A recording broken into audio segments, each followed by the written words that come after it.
So this is the KeyShot 8 environment. If you open up this one, it will be appearing like this. Here we have to import our 3D models into this KeyShot environment.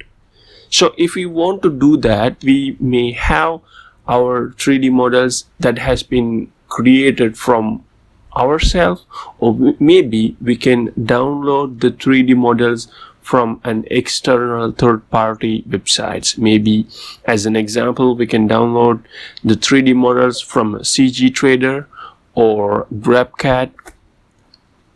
Those are the websites that we can download our 3D models, right?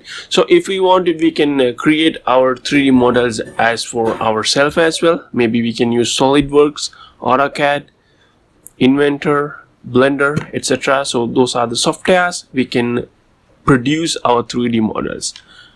After we have produced the 3D models, we have to render them in order to show the renders to our customers or the other designers, or if we want to elaborate our design, we have to render them and then we can show it to our customers or the clients. So that is why we exactly do the rendering task. But I prefer to use KeyShot 8 software. So this software will enhance the rendering in a professional way. We can render that one and we can learn the rendering very quickly and easily. That is why I choose KeyShot software to render